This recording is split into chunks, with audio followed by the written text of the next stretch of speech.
de Ciencias de la Tierra, la ENCIT.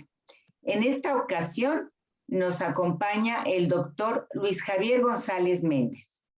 Pero antes de que él nos presente su seminario, les daré una semblanza académica del doctor González. Él hizo la licenciatura en Química y es maestro y doctor en Ciencias de la Tierra por el posgrado en Ciencias de la Tierra de la UNAM. Ha hecho un postdoctorado dentro del proyecto del High Altitude Water Cherenkov, el HOC, que es un proyecto multinacional.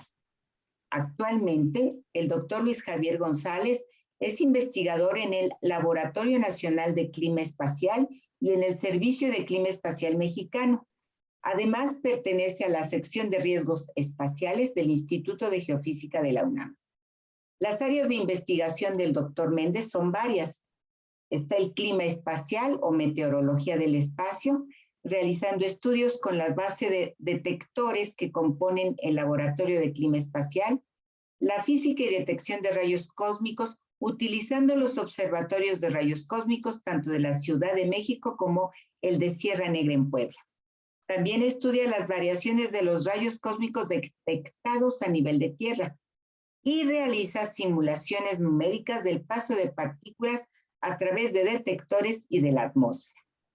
En cuanto a docencia, el doctor González Méndez imparte las asignaturas de Física de Rayos Cósmicos y Electrodinámica Espacial en el posgrado en Ciencias de la Tierra de la UNAM y también la asignatura de Clima Espacial en la licenciatura en Ciencias de la Tierra de la ENCIT.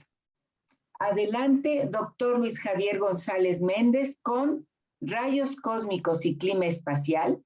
¿Nos afectan las partículas energéticas?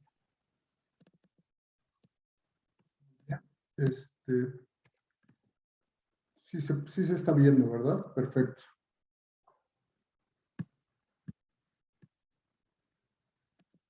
Bueno, vamos a tocar un tema que se está poniendo últimamente de moda, y más cuando el sol se está acercando al máximo, que esperamos que se alcance en 2025.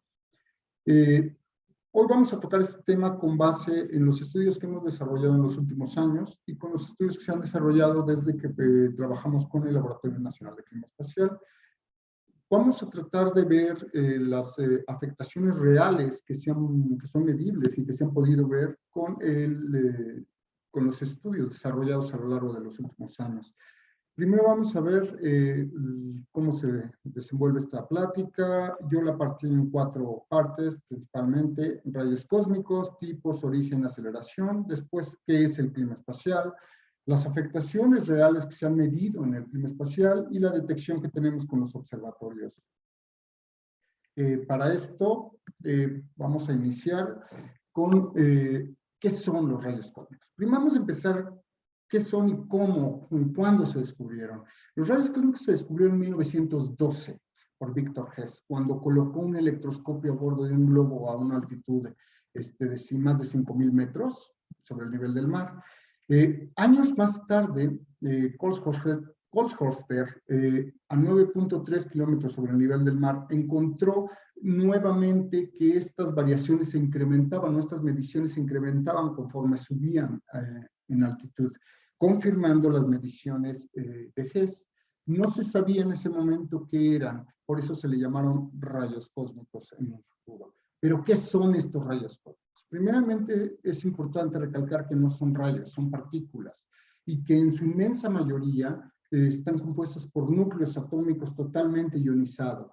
Se caracterizan por su amplio intervalo de energía. Esto es, hay rayos cósmicos que pueden llegar con energías desde 10 a la 3 electronvolts, como los que pertenecen al viento solar, que son rayos cósmicos solares, más adelante lo vamos a explicar, hasta los de muy alta energía, que alcanzan hasta 10 a la 20.5 electronvolts de energía. Sabemos ahora que son las partículas más energéticas en el universo. Okay. ¿Qué tipos? Ahora ya sabemos que no son rayos, ¿no? No es radiación propiamente, son partículas. Y ahora que sabemos qué son, ¿Cómo los dividimos? Ahora con los estudios que se han desarrollado y con los detectores que se han puesto en las últimas décadas, en las últimas 6, 7 décadas, sabemos que los rayos cósmicos los dividimos en galácticos y extragalácticos. Obviamente, estos vienen fuera del sistema solar. Alrededor del 89% de estos rayos cósmicos son núcleos de hidrógeno, en su mayoría. El 8% son de núcleos de helio y un 2% son electrones y positrones. También existe una pequeña cantidad de elementos más pesados, ¿no? Aproximadamente el 1%, pero bueno, pueden ser despreciables. También hay antipartículas, claro está. Estos rayos cósmicos se aceleran hasta energías mayores a 10 a la 11 electronvolts en diferentes fuentes, que más adelante lo vamos a ver. Los rayos cósmicos solares, también llamadas partículas energéticas solares, son rayos cósmicos de baja energía. Se producen en la atmósfera solar y son cerca del 90% protones. Cambia un poco la composición de los mismos. 10% son núcleos de helio y menos del 1% son núcleos más pesados. Y durante una fuerte explosión solar, el flujo de estos rayos cósmicos puede sobrepasar significativamente el fondo que estamos viendo regularmente de rayos cósmicos galácticos.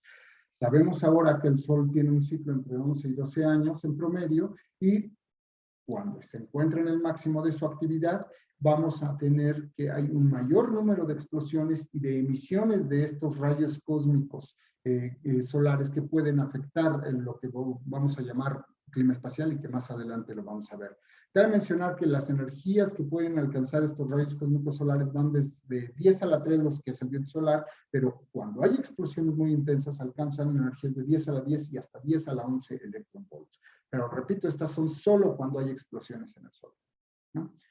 Existe otro tipo de rayos cósmicos que nada más son estudiados y que teóricamente, ¿no? Se descubrieron con la era espacial, con las naves espaciales, y se llaman rayos cósmicos anómalos. Estos rayos cósmicos anómalos se originan por átomos del espacio interestelar que interaccionan en la capa final de la heliosfera y fueron descubiertos en 1973 como un incremento repentino, un pico en las cuentas de elementos como helio, nitrógeno y oxígeno. Básicamente estos no alcanzan la órbita de la Tierra, por eso no son importantes para los estudios de clima espacial, ¿vale? Ok, ¿cuáles son las fuentes que tenemos de los rayos cósmicos? Las fuentes son en función al tipo de rayos cósmicos, pero sabemos que los modelos que ejemplifican cada una de estas fuentes tienen que conllevar necesariamente campos electromagnéticos, porque como dije, son partículas cargadas. Entonces, para poderlas acelerar, en su inmensa mayoría son partículas cargadas, pero para poderlas acelerar requieren campos electromagnéticos que, variando en el tiempo, van a generar campos eléctricos muy intensos que van a dar energía a estas partículas para que puedan alcanzar los límites de la Tierra, ¿no? Ok. Ahora sabemos que los candidatos a fuentes de rayos cósmicos galácticos de alta energía son el centro galáctico, los magnetares, remanentes de supernovas y superburbujas que se encuentran dentro de la galaxia. También GRBs que pueden estar, o grandes explosiones que se pueden encontrar en algunos de los fenómenos, son los fenómenos más intensos que se pueden encontrar dentro de la galaxia. Pero también sabemos que hay estrellas de neutrones, GRBs de baja energía, pero muy lejos, y núcleos activos de galaxia. Estos son las fuentes de los rayos cósmicos de ultra alta energía o los rayos cósmicos extragalácticos. Es muy importante recalcar que para los estudios de baja energía o de clima espacial, estos no tienen suficiente flujo que pueda afectar. Por lo tanto, para estudiar las afectaciones al clima espacial, recurrimos necesariamente a los de baja energía o a los rayos cósmicos solares. Ok. Esto me lleva a explicar que el flujo de rayos cósmicos solares se dan en la atmósfera del Sol. Son dos los fenómenos más intensos. El principal son las fulguraciones, que son estos abrillantamientos repentinos en la atmósfera del Sol que emiten en todo el espectro electromagnético, pero también aceleran partículas por un proceso de reconexión magnética que más adelante vamos a observar. También existen las eyecciones de masa coronal, ¿no? Estas burbujas de plasma a muy altas velocidades, pueden alcanzar velocidades de hasta 2000 kilómetros por segundo, que traen consigo una configuración magnética propia y una densidad de partículas mucho más alta que el fondo del viento solar, y estas traen consigo una onda de choque que muchas veces acelera partículas. Entonces, los rayos cósmicos de baja energía o las partículas energéticas solares, que son las que tienen la afectación al clima espacial, se producen cuando hay explosiones en el Sol, principalmente. Y estas explosiones tienen una probabilidad mayor cuando el Sol se encuentra en el máximo de su actividad, como lo estará en el próximo 2025. Okay. Estas partículas energéticas solares, yo les había dicho, primeramente las partículas, los rayos cósmicos solares existen desde 10 a la 3 hasta 10 a la 10 electronvolts. Sin embargo, a nosotros solo nos afectan las partículas que son expulsadas de la atmósfera solar con energías desde 10 a la 6 hasta 10 a la 10 electronvolts. Y se producen en un fenómeno o un mecanismo que se llama reconexión magnética. Esta reconexión magnética se produce cuando dos manchas solares, que son zonas con alta intensidad de campo magnético, mucho más intensidad de campo magnético en la superficie del Sol, y son bipolares, se juntan lo suficiente como para que las líneas de campo se unan en estos puntos que le llamamos puntos de reconexión. Estos puntos van a permitir que se abran las líneas de campo y haya aceleración de partículas en función del campo. Algunas de estas partículas van a salir, otras van a bajar hacia la cromósfera del Sol, la superficie solar, y va a generar reacciones nucleares y va a existir una serie de eventos, aceleración, emisión en todo el espectro y sobre todo en rayos X. Por eso, los rayos X vienen por la aceleración de los electrones. Por esto, es muy intensa la emisión de rayos X y es donde podemos delimitar la energía o la intensidad de estas configuraciones. Ok. Esta es una imagen que se dio con el satélite SDO, o Solar Dynamic Observatory, donde se observa claramente que el proceso de reconexión magnética, pues sí se lleva a cabo. Entonces, tal como se había previsto en los primeros estudios teóricos, pues se ha ido comprobando poco a poco conforme la tecnología va avanzando y podemos observar de mejor manera las fulguraciones. ¿Ok? Muy bien. Y ahora que sabemos que existen tipos de rayos cósmicos y cuáles nos afecta, es importante recalcar que el flujo mayor de rayos cósmicos que llegan, pues tiene mucho menor energía. Y esta menor energía las delimitamos en algo que conocemos como espectro de energía. Estos espectros finalmente lo que nos dice es el flujo que llega por unidad de energía, por unidad de área y por unidad de tiempo, en función a la energía propiamente que traen las partículas. Y si observamos en la parte de abajo, tenemos la energía que tendrían estas partículas desde 10 a la 0, bueno, en este caso 10 a la 0 hasta 10 a la 21 electronvolts. Y de este lado el flujo que tenemos. La mayoría de los rayos cósmicos que nos llegan a la órbita de la Tierra son de baja energía. Y estos son producidos nuevamente en el Sol y más adelante, órdenes de magnitud abajo, en flujo, se encuentran los galácticos que van a dominar el gran espectro de los rayos cósmicos. En esta imagen de la derecha podemos observar con mayor detalle cómo el tipo de partículas que componen los rayos cósmicos de baja energía, desde protones, electrones, positrones y algo de antipartículas, principalmente antiprotones, que están produciendo a energías de hasta 10 a la 2, 10 a la 3. Cabe mencionar que el dominio real de los rayos cósmicos de baja energía está hasta 10 a la 6, 10 a la 7 electronvolts. Más adelante ya comienza el dominio de los rayos cósmicos galácticos. Y si se fijan, es importante, el flujo tiene 35 órdenes de magnitud de diferencia entre los de muy alta energía hasta los rayos cósmicos de baja energía. Y en energía hay 14 órdenes de magnitud, o sea, es inconmensurable el manejo, la gama, la amplitud que tienen energía los rayos cósmicos. Aquí en esta otra imagen podemos observar ya más claramente, viendo la misma imagen del espectro, pero ya colocando sus fuentes, como el Sol maneja hasta 10 a la 10 electronvolts, y eso solo cuando hay explosiones. La gran fuente de los que nos llegan a nosotros son galácticos, porque dominan desde 10 a la 10, 10 a la 11, hasta 10 a la 17, 18 electronvolts. Y más adelante son extragalácticos, pero como observamos en la anterior imagen, el flujo es muy bajo para extragalácticos y para galácticos, y para de baja energía o solares, pues el flujo se incrementa significativamente.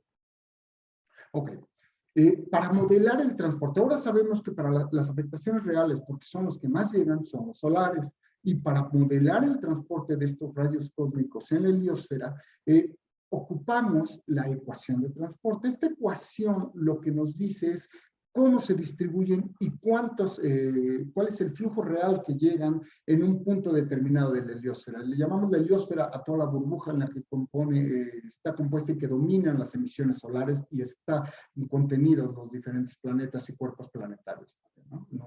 Lunas, etcétera. Ok, en esta ecuación le llamamos función de distribución de los rayos cósmicos. Hay 4 procesos fundamentales que están incorporados, que son la convección, los gradientes y curvaturas, la difusión y los cambios adiabáticos de energía. Es importante resaltar que estos 4 fenómenos, la suma de estos 4 fenómenos, ocasionan que los rayos cósmicos galácticos que llegan a la Tierra sean isotrópicos. Esto significa que llegan por igual en cualquier zona del planeta. Otra forma de ver esa isotropía o esa afectación que tiene el Sol, porque esta ecuación que mencioné es una forma teórica de mostrar las afectaciones reales que tienen las emisiones solares. Entonces, de una forma práctica, ya con las mediciones por los diferentes detectores, podemos llegar a esta gráfica. Esta gráfica lo que nos muestra es el flujo de rayos cósmicos en la parte de abajo, a lo largo de los años, contra el flujo de actividad, el número de manchas solares visto como la actividad del Sol, que tiene los diferentes ciclos desde que se cuentan. Aquí las principales mediciones empezaron en el 57 de rayos cósmicos. Entonces, arriba en la parte amarilla tenemos los ciclos solares medidos en el número de manchas solares, que son un símil de la actividad del Sol. Cuando hay muchas manchas, el Sol está en el máximo de su actividad. Y si observamos claramente, cuando está en el máximo de su actividad, el flujo de rayos cósmicos está en el mínimo de su actividad.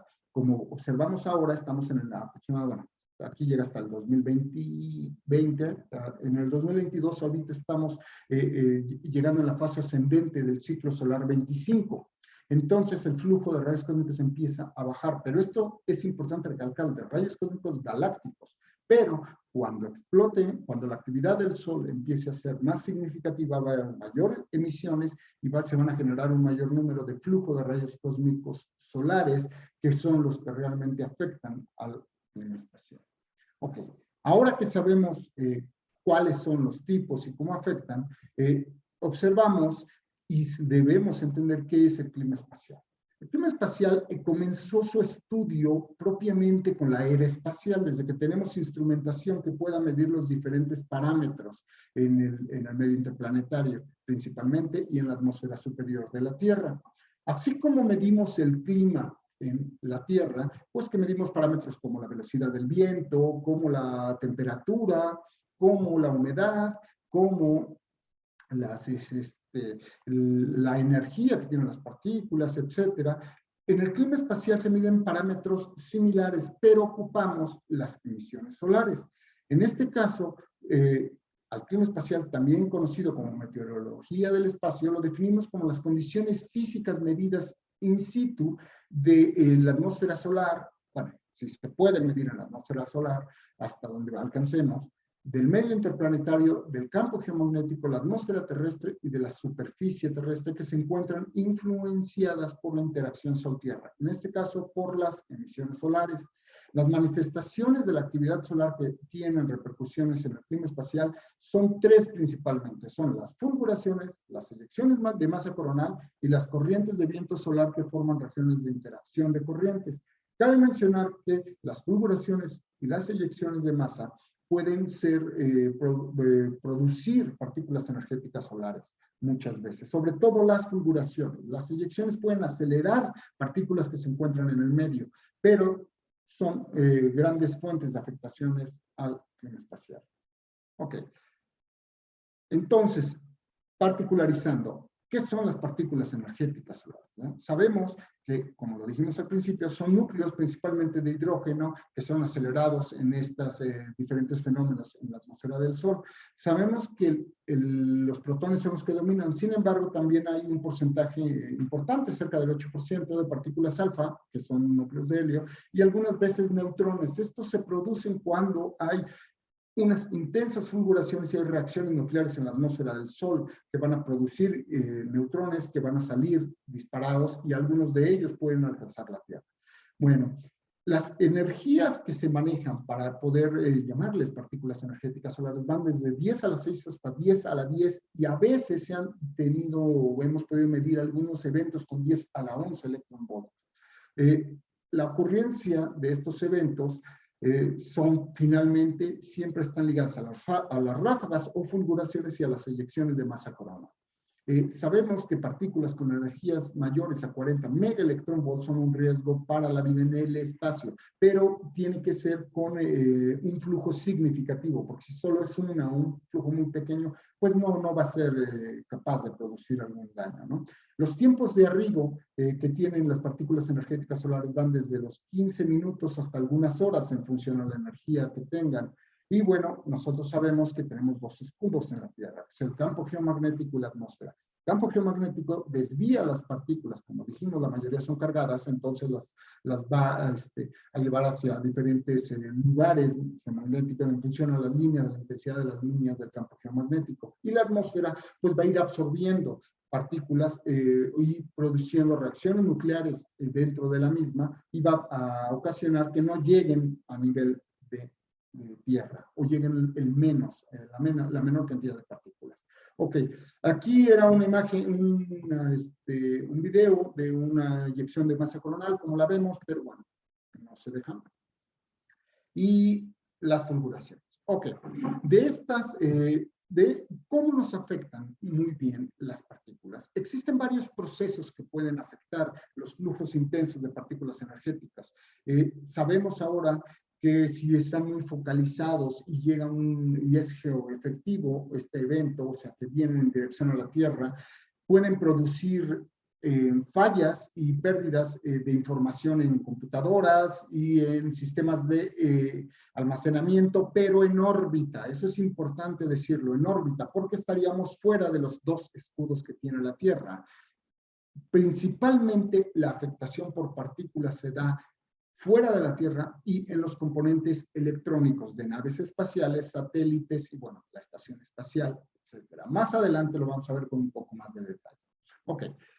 Estas afectaciones que ya son medibles, como lo vamos a ver más adelante, afectaciones sobre partículas energéticas solares y radiación, pero particularizando a los eventos que habíamos mencionado, se dan en satélites. Por ejemplo, cuando existen grandes emisiones de partículas en la atmósfera solar, sabemos que va a haber una disminución de la potencia de los paneles solares debido a daño por radiación o daño porque los electrones de baja energía que van a estar bombardeando van a ocasionar señales espurias o señales falsas. También sabemos que se va a ir degradando la superficie de los paneles solares.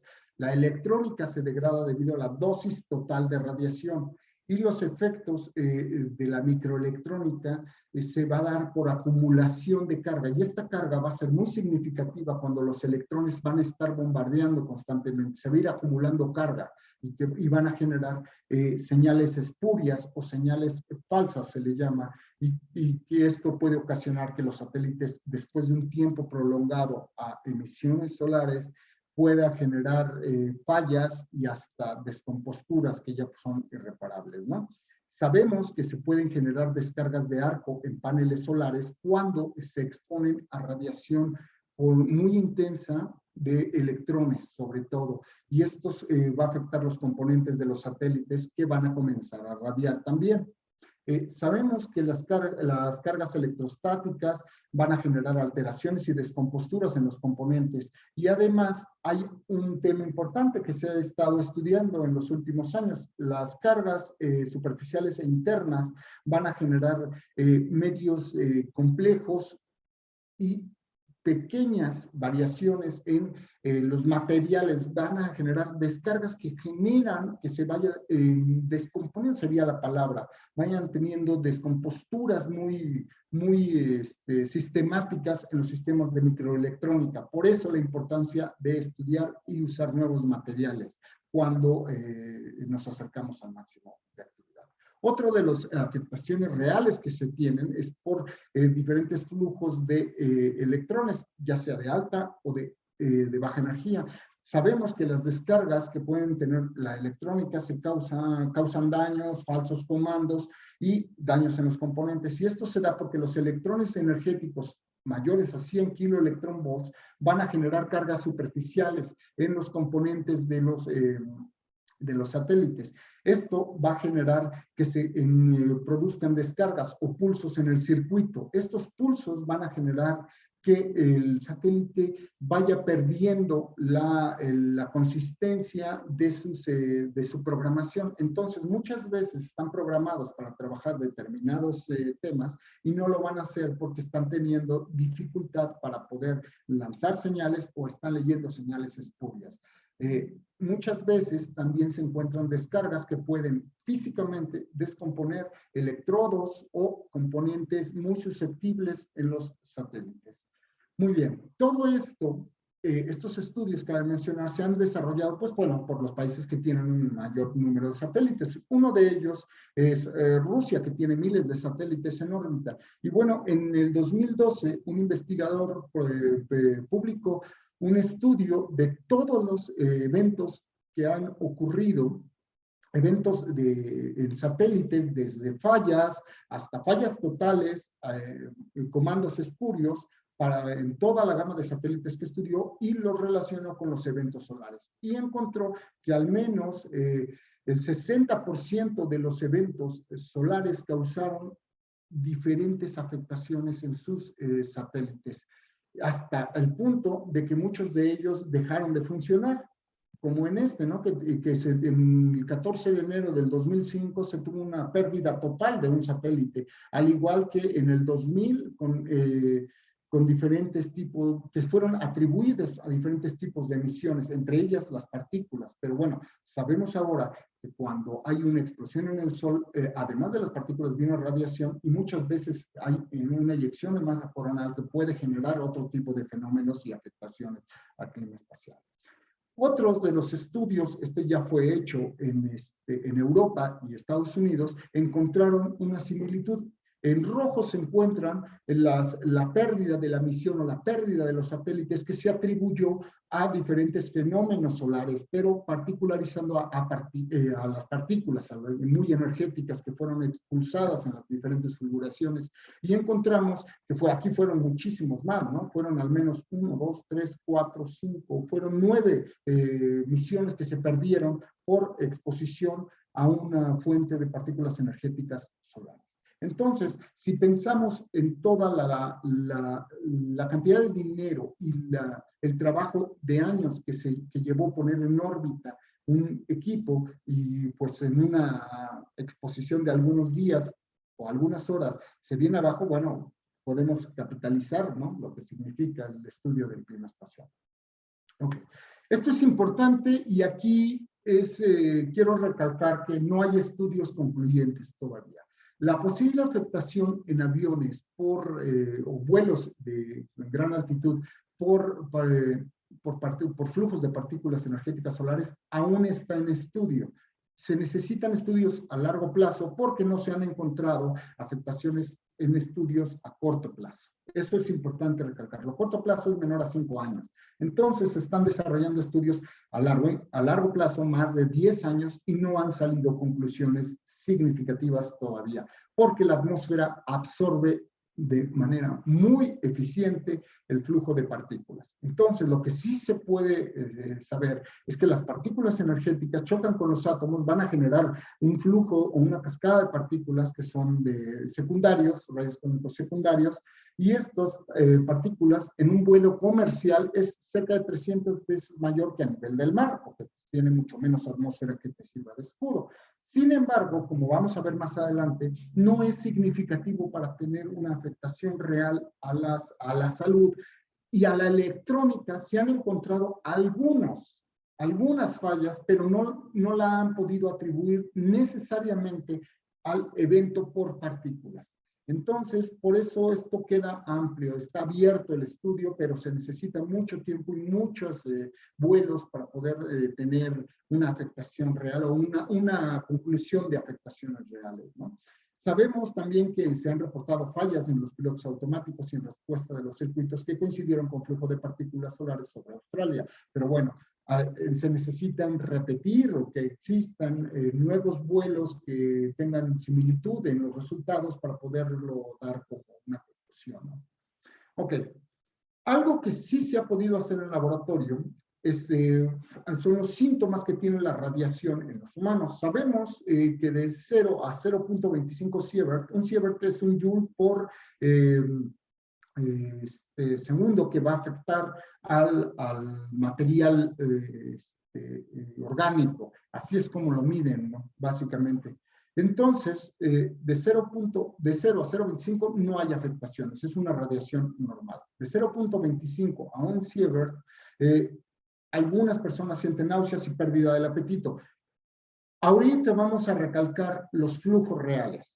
Y de 1 a 3 sievert existen náuseas leves, agudas, pérdida del apetito, pérdida de la médula ósea, etc. Repito, esto fue en laboratorio, sobre todo donde hay plantas nucleares. Y de 3 a 6 sieverts hay náusea severa, pérdida del apetito, hemorragias, etcétera, etcétera, etcétera. Aquí vienen los puntos reales. A nivel del mar, la tasa de exposición es de 0.03 microsieverts por hora. O sea, estamos hablando de 7 órdenes de magnitud menos. ¿Qué significa esto? Que ninguno de estos fenómenos puede ser atribuido a partículas o a un evento solar. No existe una relación porque no van a llegar los flujos que llegan al tope de la atmósfera, nunca van a llegar a nivel del mar. Entonces, estos resultados de arriba fueron de laboratorio para tener un parámetro de comparación. Sin embargo, sabemos que altitudes típicas de los aviones comerciales, que son de 9 a 12 kilómetros, pues la tasa de exposición aumenta a 5 a 10 microsieverts. O sea, siguen siendo órdenes de magnitud menores que las que se han encontrado para afectaciones. Y sabemos que de 0 a 0.25, que aún es mayor que lo que tenemos en altitudes típicas de los aviones, no existen afectaciones reales. Y ahora, esto es importante también recalcarlo, para los eventos de partículas solares más energéticas de los últimos 28 años, se calcularon las dosis de radiación que pudieron alcanzar para vuelos a gran altitud, hasta 12 kilómetros de altura, que son algunos vuelos comerciales en los polos. Y se encontraron estos resultados. El evento más intenso de la historia fue el 29 de septiembre de 1989, de la historia desde que tenemos registros y tecnología para hacerlo. Y fueron 0.1 microsievert. Si se fijan, es nada comparado con lo que se requiere para que se puedan producir medibles afectaciones. O sea, estamos muy por debajo de las afectaciones. Conclusión 1. El flujo de partículas energéticas no genera afectaciones a la salud dentro de la atmósfera. O sea, no hay hasta ahorita estudios concluyentes. Ok. Esto nos lleva a saber que las verdaderas afectaciones se dan en los componentes electrónicos, en la alta atmósfera, satélites, en diferentes de los componentes que están en la tecnología que usamos para naves, satélites, la estación espacial, etc., etc. Pero dentro de la atmósfera es muy complicado, porque estamos hasta 6 órdenes de magnitud, o sea, estamos hablando de 1 millón de veces menos la energía que se requiere para las afectaciones que se han podido medir en laboratorio. Ok, ahora, con base en esto, ¿cómo detectamos los rayos cósmicos? Los rayos cósmicos los detectamos de diferentes formas. Los principales es con equipos fuera de la atmósfera para detectar los rayos cósmicos primarios.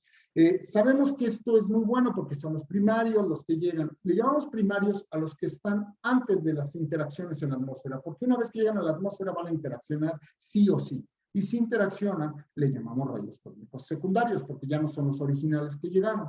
Para medir estos usamos satélites en órbita, básicamente. También tenemos mediciones en la atmósfera con globos aerostáticos que pueden alcanzar hasta los 12 kilómetros sobre el nivel del mar. Y a nivel de tierra tenemos la mayor cantidad de mediciones. Y estas mediciones las usamos con un tipo de detectores. Aquí voy a particularizar a los de baja energía. Hay detectores de rayos cósmicos de muy alta energía y sobre todo galácticos muy energéticos, pero estos son unos cuantos. Y como dijimos al principio, particularizando a los de baja energía, que son los que sirven para estudios de clima espacial, tenemos toda una red de detectores que componen el Neutron Monitor Database o la red mundial de detectores de partículas, de rayos cósmicos de baja energía, ¿no? Ok.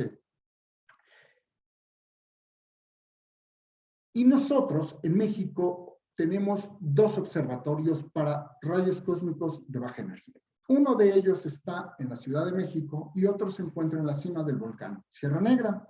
Es este que se encuentra donde está el gran telescopio milimétrico. Nosotros tenemos un detector ahí funcionando desde el 2003 y en la Ciudad de México funciona desde 1990.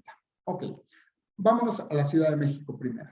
Este observatorio, el monitor de neutrones de la Ciudad de México, es parte de este Neutron Monitor Database y que está conformado por 57 detectores del mismo tipo. Estos 57 detectores, cabe mencionar que el de la Ciudad de México es el único latinoamericano que pertenece a esta red y sube datos de manera ininterrumpida desde 1990. Y como lo podemos observar aquí, esta es una imagen de todos los detectores. Y en Sierra Negra, como les dije, tenemos un par de detectores. El primero de ellos es el telescopio de neutrones solares, que tiene la capacidad de medir los galácticos, pero nos particularizamos a los rayos cósmicos solares y tiene la capacidad de medir los neutros y los cargados, con diferentes canales de energía. Tenemos otro detector que es el telescopio centellador de rayos cósmicos, que también tiene la capacidad de observar los galácticos y los solares. Estas son algunas de las imágenes del detector, cómo se ve, etcétera, etcétera. Y bueno, pues para terminar, las afectaciones tal como las vemos. Nosotros con los detectores, cuando estamos expuestos a un flujo de partículas energéticas solares, a un flujo de rayos cósmicos solares, lo vemos como esta joroba. Esta es una imagen real de cómo lo detectamos. Imagen de aquí, son rayos cósmicos galácticos. Son tal como los observamos, pero cuando explota el Sol, cuando hay una fulguración que acelera partículas, nosotros vemos esta joroba. Esta joroba es netamente atribuible al evento solar.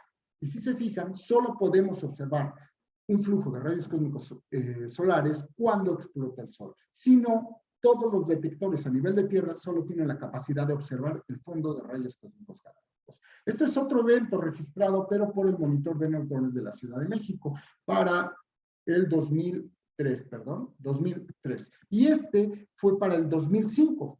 Se observa claramente el pico que se atribuye a las partículas aceleradas en la atmósfera solar. Otro tipo de eventos que pueden ser registrados y atribuibles a las emisiones solares que afectan el clima espacial son los decrecimientos Forbush, que son generados por tormentas geomagnéticas muy intensas que se provocan por las emisiones solares. Estos decrecimientos son repentinas caídas, como lo observamos aquí, de hasta 8 o 9% para nuestro detector, y que en el flujo que venía de rayos cósmicos galácticos y que puede recuperarse hasta 1 o 2 semanas después. Y el otro de los efectos son incrementos en el flujo que ingresa a la Ciudad de México. No lo dije al principio, sin embargo, para que una partícula llegue a un lugar determinado geográficamente en la Tierra, requiere una energía propia. Por ejemplo, para la Ciudad de México requiere 8.2 gigaelectronvolts, y para los polos, pues con algunos kiloelectronvolts o menos, ¿no? Algunos electronvolts que llegue van a ingresar a los polos. O sea, nosotros podremos tener millones de veces más energía para que puedan ingresar aquí. Sin embargo, esto es cuando no hay una tormenta geomagnética que altere la intensidad de las líneas geomagnéticas encima de nosotros o de la posición geográfica de la Ciudad de México. porque cuando existen estas tormentas geomagnéticas varían la energía que requiere la partícula para entrar y van a ingresar flujos de partículas espurias que no deberían llegar, y lo vemos en estos picos que sobresalen, ¿no? Y así es como lo estudiamos. Todo esto nos lleva a estudiar y a tener los equipos a tono para el próximo máximo solar, que lo esperamos para el 2025. Y esto es tal como lo estudiamos. Una vez que tenemos estas gráficas y los flujos calculados, empezamos con los estudios que hacemos utilizando simulaciones numéricas, las ecuaciones que describen el desarrollo de estos flujos en la atmósfera, etcétera, etcétera. Y bueno, pues yo creo que hasta aquí llegamos y les agradezco mucho su atención. Bueno, pues muchas gracias, doctor Luis Javier González. Pues como siempre, un seminario muy interesante. Hay varias preguntas. Las reacciones de decaimiento radioactivo en la atmósfera, como la producción del carbono 14 a partir del nitrógeno o la producción de isótopos cosmogénicos en las rocas, ¿son producidos por todos los tipos de rayos cósmicos, es decir, solares, galácticos y extragalácticos? A ver, la respuesta es sí. O sea, en general, quienes lo producen van a ser los galácticos, porque sí, como lo vimos en el espectro, son los que dominan. Los rayos cósmicos solares solo van a llegar cuando hay grandes emisiones. Pero sí, la respuesta es sí. Los extragalácticos tienen flujos tan bajos que no los vamos a poder detectar como tal, o sea, un flujo determinado, ¿no? Hay que poner detectores muy particulares. Pero bueno, los cosmogénicos sí podríamos tener, yo me atrevo a decir que sí, todos pueden tener afectaciones, ¿no? Para los cosmogénicos. ¿Cómo se ve afectada la atmósfera con el flujo de partículas aceleradas, por ejemplo, las de una eyección de masa coronal? Bueno, cuando llegan y son desviadas en las líneas de campo geomagnético, algunas de ellas, la atmósfera, lo que va a pasar es que se va a aplanar un poco las líneas de campo geomagnético. Y esto puede producir, más que las partículas, las líneas de campo que vienen junto con la eyección de campo, la eyección de masa coronal, van a generar toda una serie de variaciones en la intensidad de las líneas de campo geomagnético, sobre todo si son antiparalelas. O sea, más que las partículas, quienes van a generar las afectaciones o la futura tormenta, porque sería una tormenta geomagnética, va a ser las líneas de campo que vienen con la eyección de masa coronal. Las partículas, lo que sí pueden afectar son diferentes generación de flujos más grandes de partículas secundarias en la atmósfera. Eso sí lo pueden hacer. Y afectación a los componentes. Y muchas veces, como la eyección comprime parte del frente de la heliosfera, lo que va a hacer es arrastren ciertos satélites y va a permitir que muchas de las partículas estén bombardeando los satélites o los componentes de una manera más eficiente, si así lo queremos ver. Así sería básicamente la afectación real. ¿Por qué el máximo del flujo de rayos cósmicos es plano en un ciclo y en forma de pico para el siguiente ciclo? Bueno, eso es porque como son partículas cargadas, también son susceptibles al campo magnético solar. El Sol tiene una inversión del campo magnético de 22 años. Entonces, cada 22 años podemos ver que se está aplanando. Esa es otra forma de ver la actividad solar con partículas. ¿Sale? O sea, uno de los picos, uno de los ciclos va a tener un pico y el otro va a ser un poco más aplanado. Y esto es cuando se invirtió el campo magnético del Sol, básicamente. Si se fijan, es cada 22 años. 2 ciclos, ¿no? ¿Hay alguna afectación que pueda o podría ser causada si disminuyen o desaparecieran los rayos cósmicos? Ay, bueno, si desaparecen los rayos cósmicos, pues bueno, la afectación que tendríamos sería Uno se responde con la primera pregunta, ¿no? No tendríamos estudios cosmogénicos o de ciertos radioisótopos, isótopos, porque estos son producidos por la radiación cósmica, sobre todo la galáctica. Pero bueno, es imposible que nos dejen de llegar los galácticos, porque están permeando 24/7 totalmente. Pero dentro de las afectaciones, pues bueno, solo sería a la tecnología en el espacio, ¿no? Principalmente. No nos tendríamos que preocupar solo por el flujo de partículas en el espacio. A nosotros sabemos que se ha atribuido a muchos estudios de evolución, etcétera, que no quiero entrar en detalles aquí, al flujo de rayos cósmicos que han estado bombardeando a lo largo de la historia a la Tierra. Pero bueno, sí habría afectaciones seguramente a la vida tal como la conocemos, pero ¿cómo? No me atrevo a dar una respuesta, no lo sé. ¿Personas en estaciones espaciales pueden tener afectaciones por eventos muy energéticos? Sí, de hecho, lo que les comentaba, ¿no? Los estudios que se hicieron en el laboratorio coinciden, los estudios de las primeras afectaciones coinciden con los flujos si hubiese una fulguración con una emisión de partículas muy intensa, pero en órbita. O sea, fuera de las líneas de campo o de las primeras líneas de campo magnético y fuera de la atmósfera. Sí tendrían afectaciones. ¿Cuáles? No lo sé, habría que poner a alguien que se exponga cuando haya una explosión. Pues estaría muy cruel el asunto, pero... A eso voy. Pero bueno, si algún astronauta, por ejemplo, anda haciendo una caminata espacial y de repente hay una fulguración muy intensa o una eyección de masa coronal muy intensa, pues a lo mejor podría recibir una dosis ahí de Una dosis radiación de importante. radiación. Bueno, cabe mencionar que tenemos la ventaja de que los satélites van a detectar una fulguración a los 8 minutos que se emitió y tenemos horas para que llegue el flujo de partículas, ¿no? Entonces estas horas puede cubrirse. Correr en el espacio. Por el espacio interplanetario. Sí. ¿Qué hipótesis existen sobre el hecho de que algunas tormentas geomagnéticas de baja intensidad producen un decrecimiento Forbush muy grande? La realidad no sabemos. Hay que continuar estudiando. No sabemos perfectamente. Creemos que las variaciones, se han encontrado algunas eyecciones de masa que no son muy rápidas y que han generado tormentas geomagnéticas de baja intensidad, que no alcanzan un G7, por ejemplo, que han producido Forbush muy intensos. Pero también se han producido Forbush muy intensos con tormentas geomagnéticas muy grandes. La realidad es que esto nos lleva a otro de los cuestionamientos que tenemos.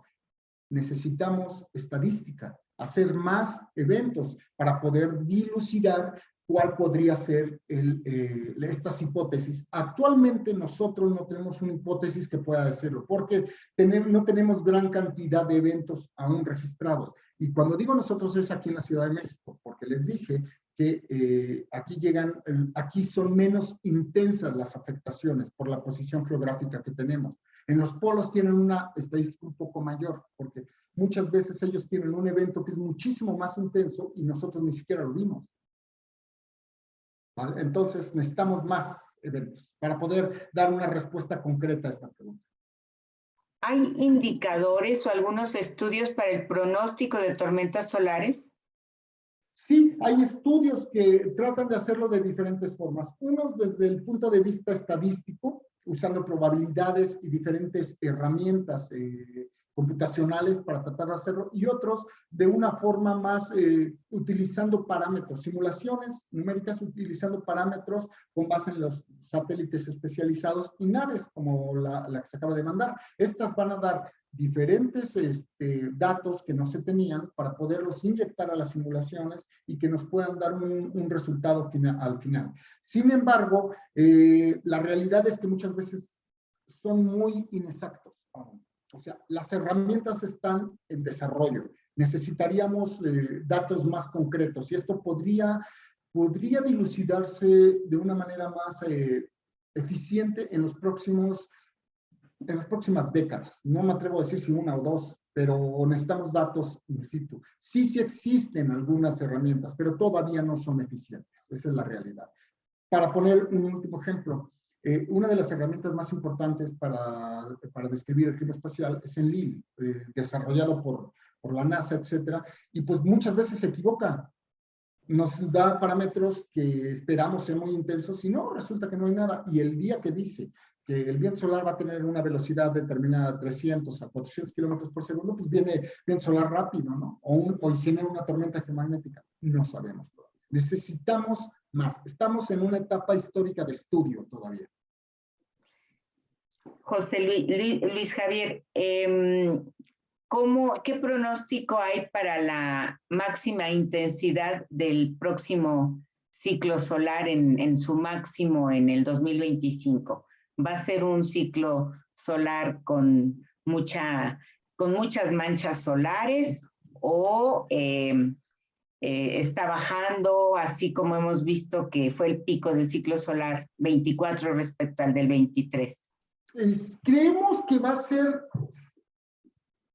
Se espera, es que aquí esta pregunta tiene jiribilla, porque fíjate, al principio se esperaba que fuera un ciclo muy parecido al 24, perdón, que era muy bajo. Sin embargo, en esta fase ascendente del ciclo solar 25 ya llevamos 2 fulguraciones X y apenas vamos iniciando.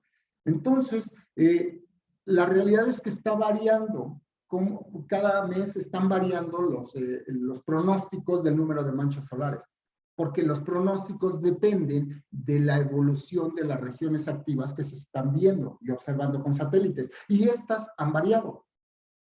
Te pongo un ejemplo. La última región activa hace un mes, tarda tantos días en dar la vuelta, hace un mes produjo la primera fulguración X del ciclo solar. Bueno, sobrevivió esta región activa y volvió a producir ahora 3 fulguraciones, 2M y una X 2.1. Y eso no se esperaba. Nadie esperábamos que sobreviviera y sobrevivió la rotación del Sol y volvió a emitir. Entonces, este parámetro ya cambió el pronóstico del número de manchas, porque las manchas se mantuvieron.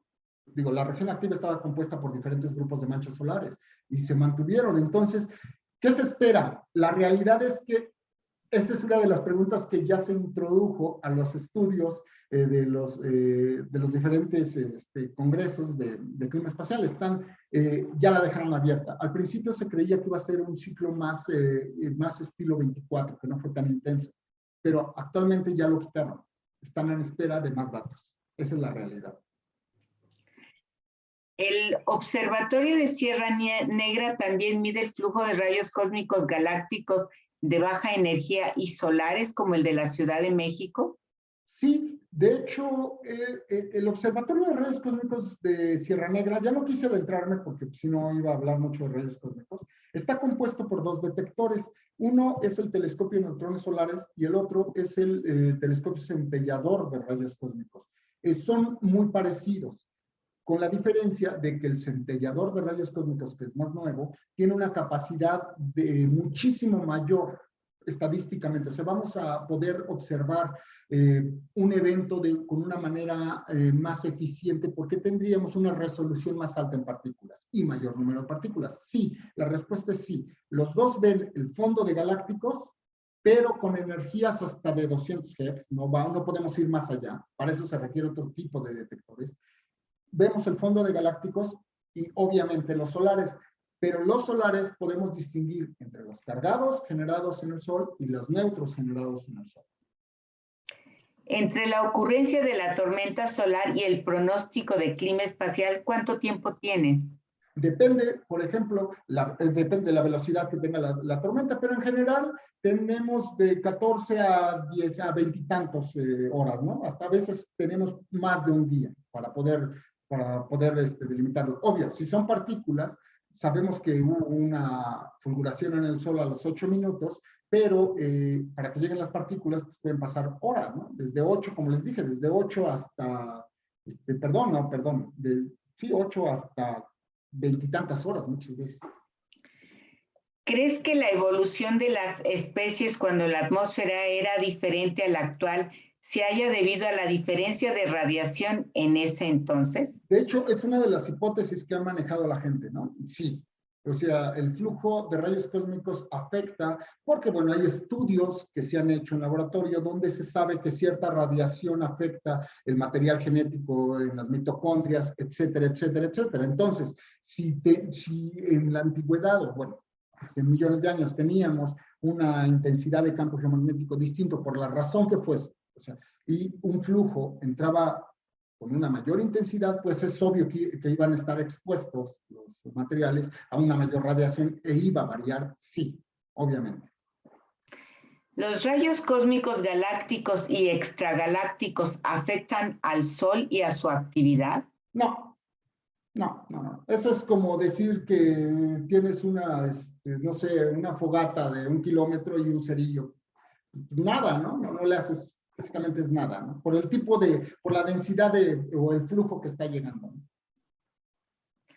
Bueno, pues no hay más preguntas por el momento. Creo que todas las preguntas que se hicieron fueron muy interesantes y con esto yo creo que terminamos el seminario institucional del día de hoy, invitando al auditorio a que si tienen más preguntas o dudas se acerquen al doctor Luis Javier González Méndez a través de sus correos electrónicos que aparecen en el Facebook Live.